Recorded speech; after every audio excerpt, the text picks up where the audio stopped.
Здраво на сите, тука е Дана, ви добродојавте во Devotional број 25, каде што идеме заедно по Евангелието на апостол Јован. Денеска сме во 15-та глава од 18 до 27 стих. Интересни стихови, останете до крај на ова видео.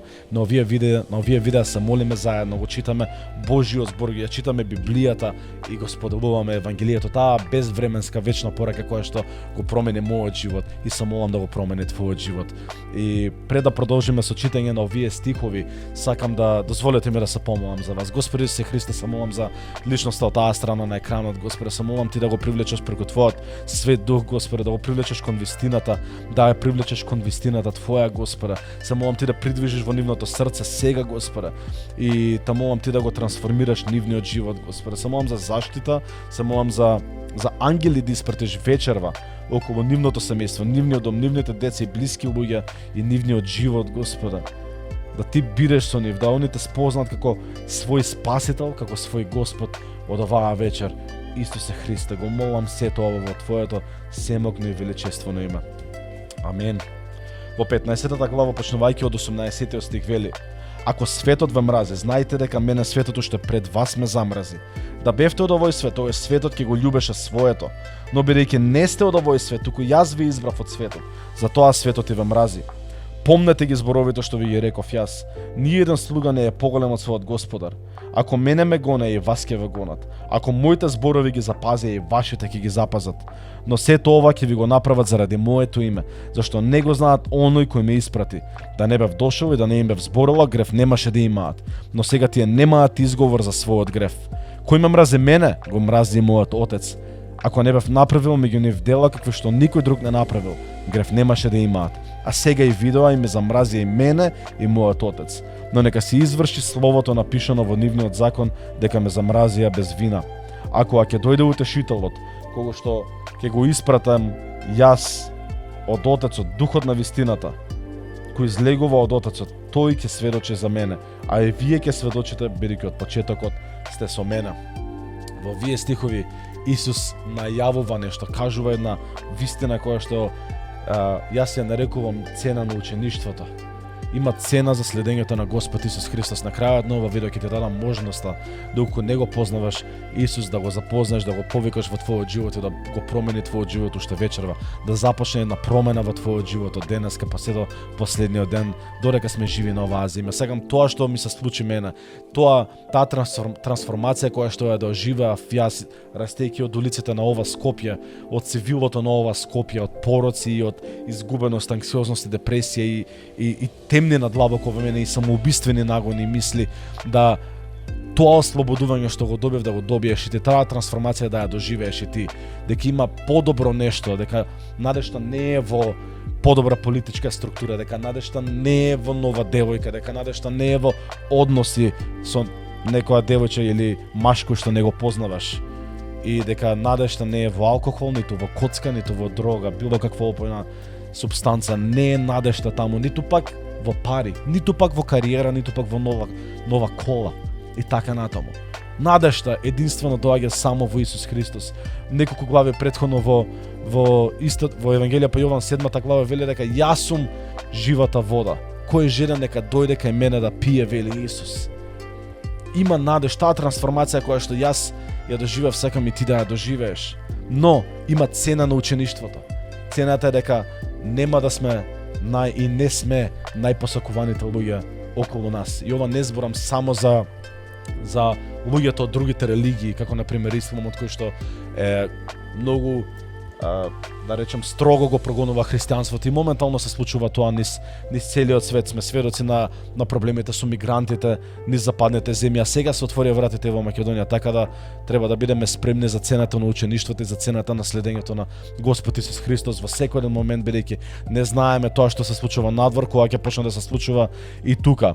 И не треба да сме слепи на луѓето кои што умираат заради името на Господ Исус Христос во Нигерија и во другите земји каде што моментално постои прогонство. Иако очите на светот се свртени према Газа и према Украина и према други, да речам, нецелосни слики во овој свет, бидејќи агендите на тие луѓе им одговара така. Но има луѓе кои што умираат заради Господ Исус Христос и денеска. И има 2025, 2024, 23 страдалници, луѓе кои што загинале, го дале својот живот, не го сметале за ништо својот живот, но го сметале за се во Исус Христос. И апостол Павле понатака во посланијата го вели тоа: ако го изгубам овој живот, сум добил се. И цената на учеништвото е дека луѓе ќе не одбегнуваат, луѓе ќе не се смејаваат, ќе не нарекуваат со различни имиња, ќе не мразат, ќе не презираат, ќе има завист и така натаму. Луѓе кои што ти мислиш дека се пријатели ќе се завртат против тебе. И најчесто тоа ќе дојде од најблиските кругови околу тебе. Тоа е цената на учеништвото. Дека овдека во превод не треба да се надеваме на луѓе. Во Еремија во Стариот Завет 17 глава 5 стих самиот Господ вели: проклет да е човекот кој што се надева на човек, а благословен е човекот кој што се надева на Господ. Не треба да се надеваме на луѓе, бидејќи луѓето ќе намразат, ќе не прогонуваат, ќе не убиваат. Таа е цената на учеништвото. Но не е само лошото, туку мирот кој што го надвишува секој разбирање, кој што го надминува секој ум, ќе биде во нас. Радоста на Господ ќе биде во нас. Мирот и радоста, љубовта, промената, едноставно да знаеме каде одиме после овој живот. Јас искрено, ако некој атеист го гледа ова видео, јас искрено не знам кој е начинот на кој што атеистите го живеат животот. Имав колешка од работа, една од пред можеби 6-7 години, 8, каде што ставот е дека од кога ќе заминеме од овој свет не се случува ништо. Едноставно исчезнуваме. Кој е поентата на надежта во тешките моменти тогаш? Еве јас споминав многу тешки моменти пред некоја година. Која е надежта која што ја имав јас за да истерам од таа страна, на таа бура, на таа суша во мојот живот? Ако немам надеж, која е разликата тогаш да ме има или да ме нема? И сите тие професори, сите тие наставници кои што ви учат дека сте создадени случајно и дека сте создадени од мајмуни и така натаму, теорија на еволуција, ги презирам тие луѓе бидејќи не носат надеж и нема надеж во тие теории. Но Бог ти има создадено во неговата слика, Бог ти има создадено во неговата совршеност и ти дава надеж, сака да ти го даде неговиот мир и после овој живот сака да те земе во неговите раце. Но одлуката зависи до секој еден од нас, вели на секој му одреден последен ден од нашиот живот, а потоа суд. Спознај го Исус Христос, запознај го Исус Христос уште вечерва. Не е битна цената на овој живот ќе помине. 80 години во поглед на цела вечност не вредат овие 80 години, 90, 100 години или помалку на оваа земја. Тоа што вреди е круната на вечниот живот кој што ќе добиеме после овој живот. Тоа вреди многу повеќе од цената на учеништвото. Таа цена е поголема. Ако сакаш да го сакаш овој живот и да ти биде мил овој живот и да се спасиш од тоа луѓето да гледат лошо на тебе и да сите те сакаат, тогаш цената ќе ја платиш после овој живот. Но ќе плаќаш цела вечност. Нема почеток, нема крај, туку е зборот вечност. Тоа е многу повеќе отколку тие мали години кои што ги имаме на оваа земја. Во Библијата вели што сме ние, туку само еден дим кој што го снемува. Еве се моментално зборам има и еве го снемува. Тоа сме ние луѓето. Тоа го вели Библијата. Нашиот живот е толку краток во поглед на вечноста, а вечноста е предолга. И затоа сум толку страстен и сакам да го запознаеш Господ Исус Христос. Сакам да го знаеш лично, да го следиш, не да бидеш религиозен или религиозна, не да се придружиш на оваа или на онаа црква. Не. Ти лично да го запознаеш Исус Христос. А потоа секако потребно е да чекориш заедно со други луѓе за да можеш да се одржиш во тие тешки моменти. Да чекориш со други луѓе кои што го следат Исус Христос заедно со тебе. Да читаш Библијата, Божјото Слово, кое што е извор на вистината. Таму е целата вистина содржана. И цената е дека ќе намразат. Цената е дека што и да направиме ние нема на никој да му угодиме. Што и да правиме, луѓето нема да бидат задоволни. Секој пат ќе има луѓе кои што ќе зборат за тебе. Секој пат ќе има луѓе кои што ќе ти бидат лажни пријатели. Секој пат ќе има луѓе кои што ќе те прогонуваат заради тоа што си христијанин. Секој пат ќе има луѓе кои што се од друга религија и ќе те мразат. Секој пат ќе ги има тие луѓе. Ако му го правеа тоа на Исус, кој што живееше совршен живот Јас и ти грешиме, но Исус живееше совршен живот. И че кореше 33 години и го растна на тој крст. Ја пролеа неговата невина крв, зборам невина, бидејќи беше безгрешен. И како безгрешен го растна како најгрешниот. И дозволија да умре на тој крст. И беше погребан, беше симнато неговото ладно тело. И беше фрлен во тој темен гроб. И сите гревови кои што ги зема на тој крст беа фрлени заедно со него во тој гроб, далеко од очите на Бог. Но после третиот ден ги отвори очите, неговото тело почна да дише. И тој воскресна од мртвите, ја победи смртта, го победи гревот.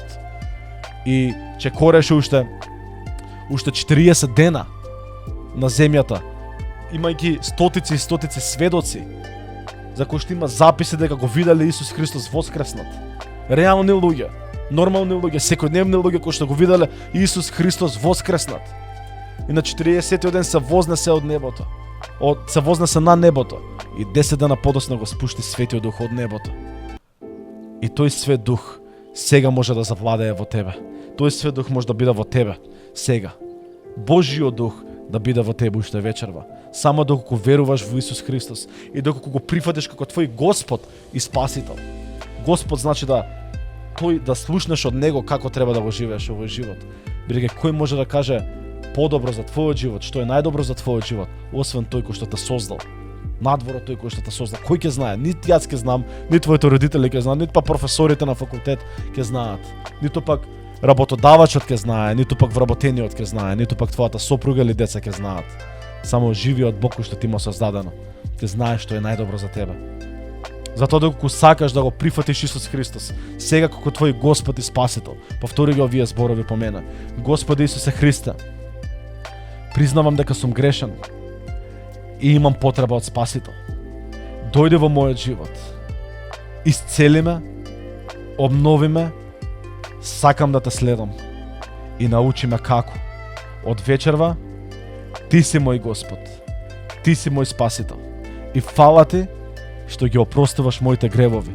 Фала ти што умре на крстот наместо мене. Во Твоето име се молам, Исусе Христе. Амен. Доколку ја молеш оваа молитва, искрено, навистина од срце, верувам дека таа допре до тронот на Бог, до ушите на Бог. И верувам дека Свети Дух се спушта врз тебе во овој момент. Илјадници ангели на небото се радуваат и добре дојде дома, добре дојде во Божјото царство. Се гледаме во наредно видео. Бидете поздравени, бидете благословени. Чао.